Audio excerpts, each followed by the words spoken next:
Welcome to the Indie Game Spotlight Stream recap video for the month of May 2019. If you're new, every month I like to dedicate one stream to playing small or underrepresented indie games that are submitted by developers. And if you'd like to submit your game, please get in touch or wait for me to put up the submission form. I do that at least once each month. But this video is going to go over the games that we took a look at for the month of May 2019, and we had some very interesting ones. So this first one is Fantasy Blacksmith. This is a title that's in early access that's aimed to be, I guess, the most accurate simulation of running a blacksmith in a fantasy world. The game itself basically has you going through all the processes of forging swords, and I'm assuming other implements of death and destruction. But the game itself essentially played over a series of minigames. So you get your metal, you have to heat it up, you gotta forge in the shape of your weapon, you cool it down, you attach all your various doodads and whatnot, and then you try to make it as clean and as presentable as possible to then sell it for high amount of money, to then of course do it again with more resources. So the game itself is built around being very explicitly minded in terms of how you play it. Each area, like we said, is its own little mini game, and it moves very slowly. Like, the metal will cool down here, so you have to put it back in the forge. Then come back, hit it a few more times, repeat, and again and again and again. And the game itself does promise some more advanced elements of forging, with stuff like Damascus builds. There's even the idea of adding magic, which I know is not exactly realistic there. But there really aren't too many examples of, kind of like the simulation side. We've talked before about the whole shop simulator, but never at the construction process. And that is a pretty interesting hook. The problem that Fantasy Blacksmith has is that it is very rough to play, no pun intended as you're watching me construct this sword here. The tutorial is lackluster. It doesn't really give you a lot of advice as to how to play. It even leaves out details as to what you should be doing. The controls themselves also run to that whole idea of every function should have its own key, instead of using more of a dynamic UI. And the whole selling aspect is also kept very simple as well. Now, keep in mind though that this game is in early access, so what you see may not represent the current version of the game. But also keep in mind that I'm actually speeding this up, I think at least 1.5 to 2 times the normal footage of what we're playing as, just to keep some semblance of progression going. But again, with this kind of design, I think there's definitely a market for it. I just don't know if Fantasy Blacksmith in its iteration would be that game. We've yet to see someone, I think, really elevate that kind of design. But it'll be interesting to see what the developer does as the game continues in early access. But I'm sure you're getting tired of watching me hit a piece of metal with a hammer. But with that, we're going to switch over to our next game, where we go from shop simulation or blacksmith simulation to, I guess, some kind of tactical strategy game. But that is Plaguepunk, a very interesting game that I actually got a key for this from the developer several months ago and just got lost in my inbox. But this title takes place in a world where zombie plague has taken over, and it's up to plague doctors to kind of try and keep the peace. You play one such who has been accused of selling illegal cures that don't do anything, and now you're on the lam to prove your innocence and figure out what's going on. And to do that, you play, or you take a role in these kinds of stealth tactical strategy maps. Every map is procedurally generated, so you don't know where the exit will be, what items you'll find, or where the enemies will go. Now, the basic rules of play are that enemies are going to patrol around the map, and if you put your mouse over them, you can see where they're going to move as well as their vision radius. If an enemy spots you, they will move into, or they'll move towards you. You'll have a few options to get around it. You can use drugs to either pacify them, cure them, For many enemies, you can also knock them out, which will keep them from attacking for one turn, while you go and make your getaway. Each map will usually feature neutral characters moving around that can be either killed or targeted by the enemies as well. You'll find items and resources that you see in the upper right hand corner of the screen, which can be used to craft goods. And after every map, you go to kind of a shop screen where you can sell your items and get new recipes.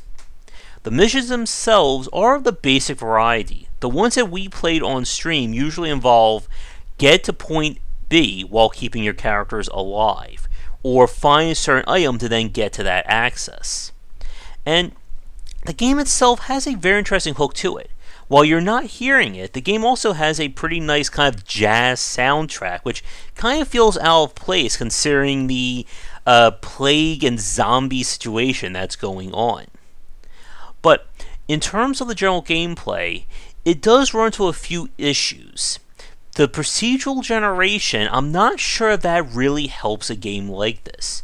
Because of the fact that every turn you are making very careful plans, it means that having the maps be procedurally generated has a huge impact on the difficulty, depending upon what resources you get or where the exit is. In one of the maps that we played, the first time I played through it, we just could not find the exit in time and got killed. And then when I reloaded it, it was monstrously, no pun intended, easier when the exit was a lot closer. And that is kind of a very weird thing, especially considering how this game is designed.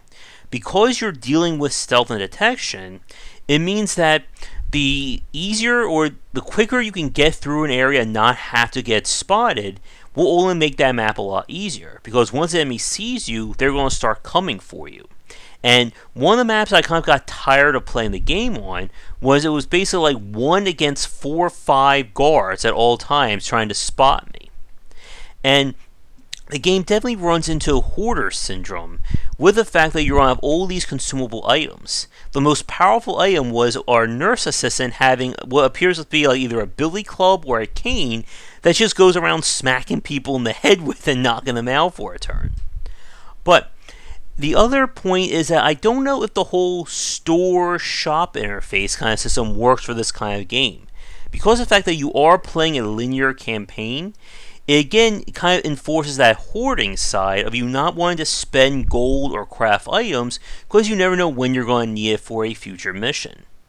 But I do have to say, the game does have an interesting gameplay loop with this kind of stealth tactical play, and it reminds me a little bit of Invisible Ink in that regard. But I would say I enjoy this one a little bit more than Fantasy Blacksmith, but please keep in mind that Plaguepunk at this moment in time is a completed title and it is out for purchase. But with that said, let's move on to our next game in the list. And that is Platon.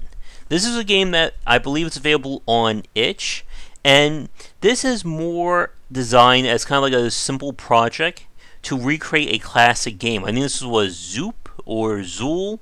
I'm sure a few of you watching this know which one this is. But for this one, the basic gameplay is kind of Tetris-like, I guess, in a manner of speaking. The idea is you need to match 3 in a row to destroy the specific color or shape.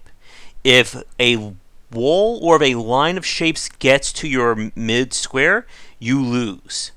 Now, if you can match 4 or more, you can sometimes get special bonuses like a smart bomb that can go off. And of the titles that we're playing or we're spotlighting for this video, this is definitely the smallest one in terms of gameplay content. And with that said, though, the game itself didn't exactly hook me all that much. I've kind of grown away from pure arcade experiences or score chasing in my time, but I gotta say the gameplay itself was catchy. We did comment on the graphics being a little bit distracting, especially all those colored dots flowing around the various corners. But really, there's not much for me to say about this. It just comes with this one mode. It is built for score chasing, and if you like what you see, you can check it out on the itch.io page. But if you're hoping for more at this time from this game, it's not there. But I do want to thank the developer for submitting it, and kind of like it's their own personal pet project. But we got one more game for the spotlight for this video. But first, we're going to do a quick shout out to our Patreon supporters and sponsors. And now for a quick thank you to our Patreon supporters and current Game Wisdom sponsors. If you would like to continue this discussion on game design, be sure to check out our Discord channel, linked down below. For the final game, this was 99 Vidas. I think this is based on another property, which I'm sure a few of you will probably point out in the comments below. But this was a game that was sent to me a while ago that I was going through my list of keys and decided to play it for the Spotlight stream. So this is, as you can tell, a beat 'em up in the style of Final Fight, Double Dragon, and the like. The pixel art is really well done for this one. It reminds me a lot of the game The Scott Pilgrim vs. the World, that beat 'em up title that was released a few years ago that's no longer available. But the game itself allows you to pick different characters with varying stats, as well as kind of a super move. Apparently we can also summon characters or spirits to help us out here. But the basic idea, of course, that we are going to be punching and kicking our way through all manner of bad guys on the streets here, including some guy named Smelly, as you can see in the upper left. The controls aren't that bad. You have your normal attacks, you have stronger moves, you can grab enemies and throw them. You also have a desperation attack that also costs you health when it connects. But the game itself is just pure beat 'em up. So if you're a fan of something like Mother Russia Bleeds or Fight and Rage, this game should work right for you. Now, some of the footage you're seeing gets a little choppy, and that was more of an internet issue for that night and not related to the game itself. But the game does have a few issues with it. The big one is that this title was definitely designed around co-op, either having at minimum 2 players, but ideally 3 or 4. You're going to be attacked from all directions, and this is one of those old school games where if an enemy hits you, it kind of freezes your character, allowing other enemies to hit you. And if that happens, you can take massive amounts of damage very quickly in 99 Vidas. Also, playing on this difficulty, you only have 4 or 5 lives total. And this is the other big point. If you run out of lives while you're in the middle of the level, that's it. That is game over. And you must repeat the entire level from the beginning. And there are no continues or credits. Now the game hints at there being progression in the form of upgrading your character, unlocking new moves, and really great stuff like that. The only problem though was playing this game by myself, I found it almost borderline impossible to play the game and get through it as a single player experience. And that's not good design. As we've said before, you should always scale your game from the lowest amount of players to the highest.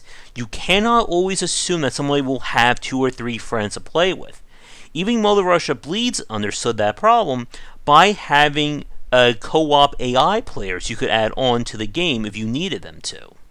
And this problem was definitely at its worst during the boss fight of this level. This guy will automatically counter your attacks, and as you can see right there, and there's no way to avoid him because he's also faster than you. The whole idea for this fight, I think, is to have someone either play a distraction or to attack him in the back while one player is being focused on. But when you're playing this game by yourself, you can't necessarily do that. And no matter what I was doing, this guy was just constantly hitting me. And he basically killed me, and then we had to repeat the entire level over again, which meant that I couldn't even see the progression system that the game was promoting. And this is definitely more of a balance issue for its design rather than just being bad design itself. But ultimately, I like this idea of the game. We do need more beat-em-up style games. But unfortunately, this game is pretty much, I think, unplayable unless you're playing at the absolute easiest setting by yourself. Which is a shame because I would like to have seen more and again see what that persistent or progression system was. But As the title says here, I think this is a good time to wrap things up for this spotlight video. You'll find links to the store pages for all the games down in the description below, and I'd like to thank developers for submitting games. Again, if you'd like to submit a game for our upcoming Spotlight stream, please don't hesitate to get in touch, but check back for later discussions on game design here and on game wisdom, where some of the art and science of games. Until next time, take care. If you're looking for a book on design, my first title, 20 Essential Games to Study, is out now. It is available where most books are sold, and it comes in paper, hardcover, or digital copies. This is the perfect book for anyone interested in learning about game design, whether you are a student, enthusiast, or just a fan. Thanks for watching the video. If you enjoyed things, be sure to do all the liking and subscribing that the kids are doing these days. Check out our Discord channel link down below where we hang out and chat game design, and come back later tonight for our regular streamings. But that's it, and tune in for more great content here and on Game Wisdom, where we examine the art and science of games.